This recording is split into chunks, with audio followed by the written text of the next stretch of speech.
أعوذ بالله من الشيطان الرجيم بسم الله الرحمن الرحيم. ابھی ہم سورہ ملک کی آیت نمبر 18 19 20 اور 21 کو پڑھنے لگے ہیں اور پڑھنا شروع کریں. وَلَقَدْ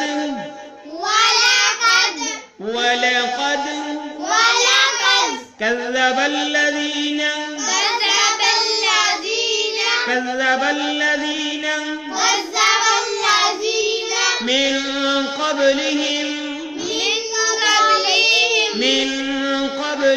قبلهم فكيف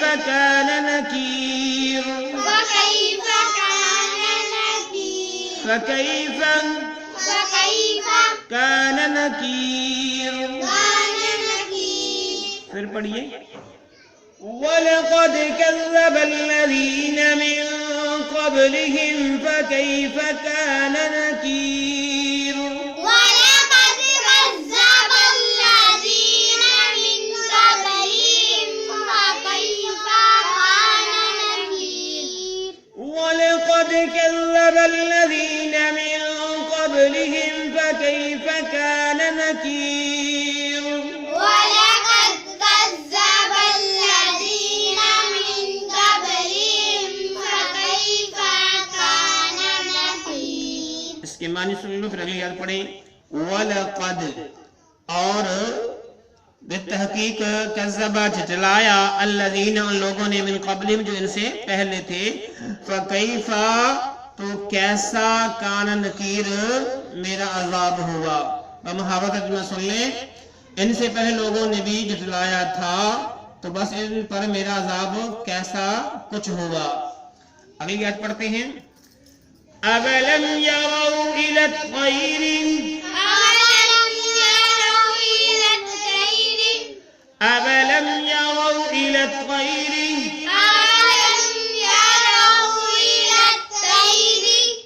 فوقهم صافات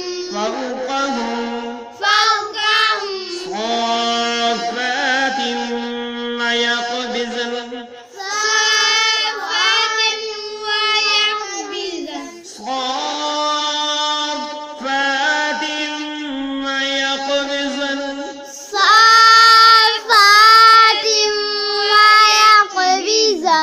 ما يمسكهن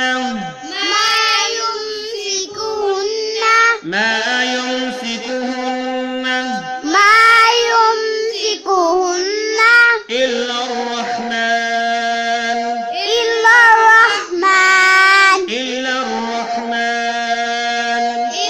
الرحمن إنه بكل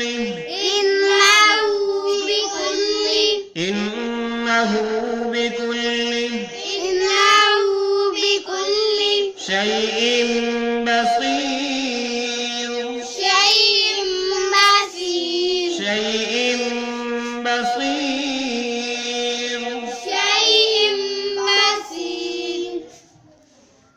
أَوَلَمْ يَرَوْا إِلَى الطَّيْرِ فَوْقَهُمْ صَافَّاتٍ وَيَقْبِضْنَ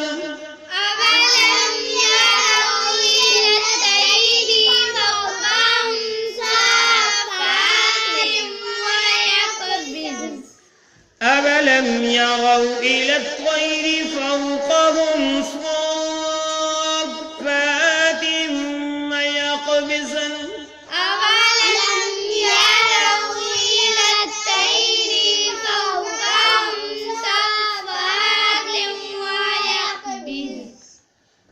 ما يمسكهن إلا الرحمن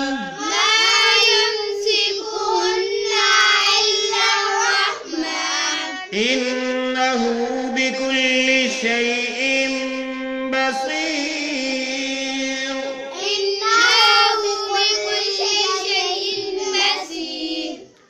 ما يمسكهن إلا الرحمن إنه بكل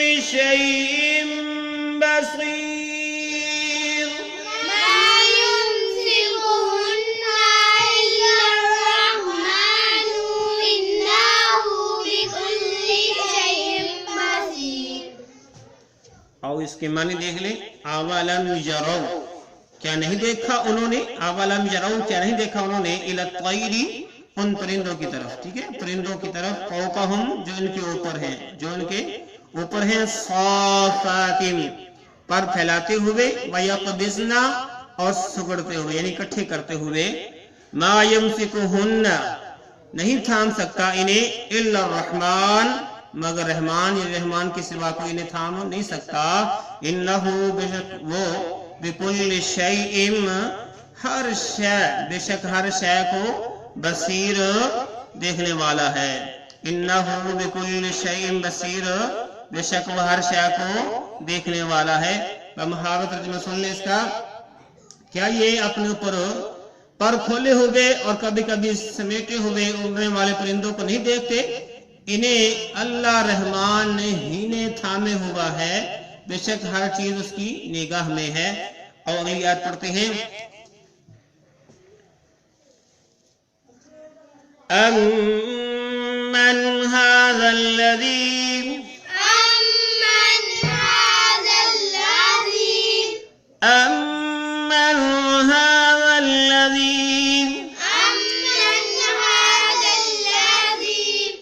هو جند لكم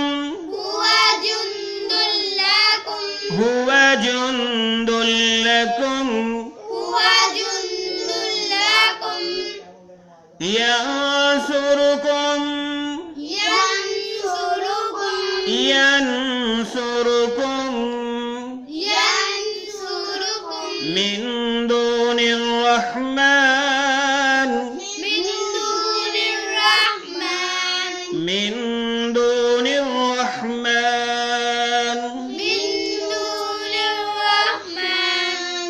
إن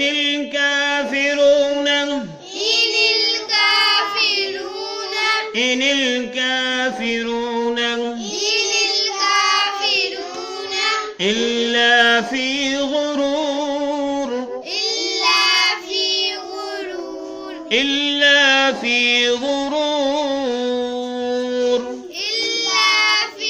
غرور أمن هذا الذي هو جند لكم ينصركم من دون الرحمن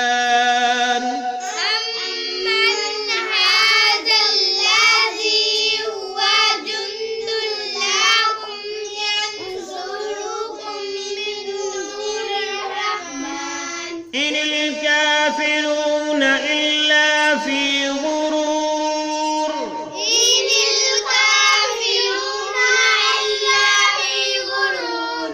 أمن هذا الذي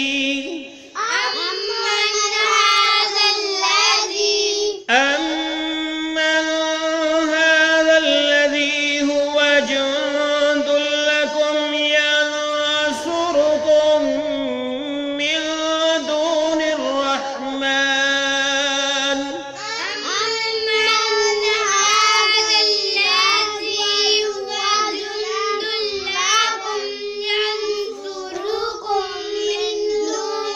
الرحمن إن الكافرون إلا في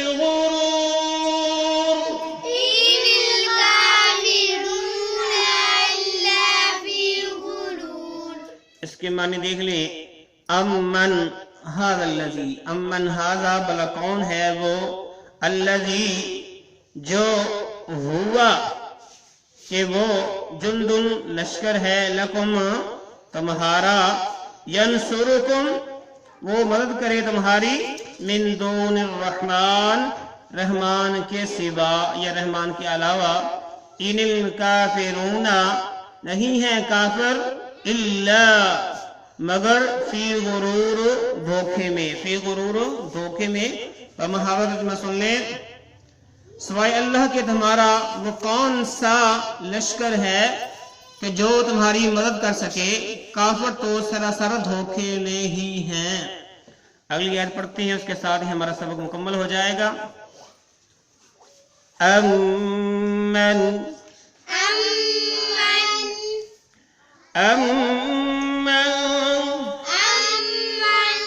هذا الذي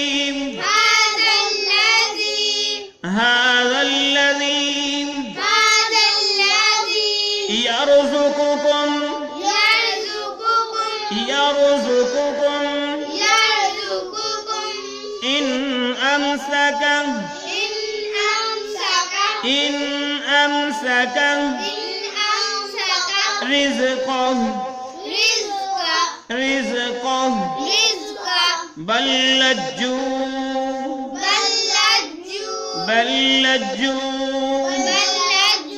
في عتو ونفور. اگلے پیج پہ ہے، اس کو سن لے پھر آپ کو دکھاتے ہیں. فی عتو ونفور أَمَّنْ هَذَا الَّذِي يَرْزُقُكُمْ إِنْ أَمْسَكَ رِزْقَهُ أَمَّنْ هَذَا الَّذِي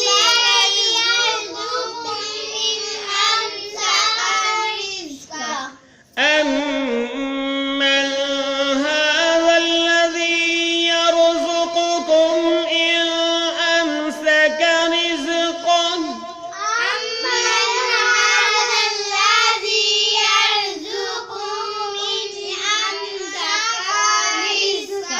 بل لجوا في عتو ونفور.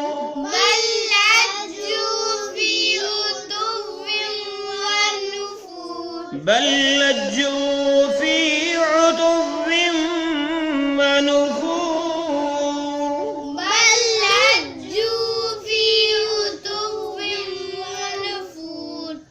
امن ہاذا بلا کون ہے، امن ہاذا بلا کون ہے، الذی یرزقکم جو رزق دے تمہیں، ان امسکا اگر امسکا وہ روک لے رزقہ اپنا رزق، ان اگر امسکا وہ روک لے رزقہ اپنا رزق، بل لجو بلکہ وہ اڑے ہوئے ہیں، بلکہ وہ اڑے ہوئے ہیں، فی عتو ونفور سرکشی میں اور تتکمے میں. تو آؤ اگلے پیج پہ جو لفظ رہتے ہیں وہ دکھائیں، پھر آپ کو بمحاورہ ترجمہ بھی اس کا سنائیں گے. فی عتو ونفور دیکھ لیں، فی عتو ونفور ایک مرتبہ اس کو پڑھ لیں. فی عتو ونفور في عتو ونفور في عتو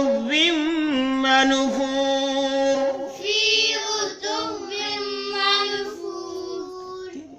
تو اس کے معنی ہوئے فی عتو ونفور کہ عتو سرکشی میں، ونفور اور تتکنے میں. ٹھیک ہے، بل لجو بلکہ وہ اڑے ہوئے ہیں. تو بمحاورہ ترجمہ کریں گے اس آیت کا. بتاؤ تو کون ہے جو تمہیں روزیاں دے، اگر اللہ اپنی روزی روک لے تو بلکہ کافر سرکشی اور فتنے پر اڑ گئے ہیں. یعنی اللہ رب العالمین اگر ان کی روزی روک بھی لے تو یہ جو لوگ ہیں یہ کفر اور سرکشی پر اٹک چکی ہیں، اس پر یہ جم چکی ہیں.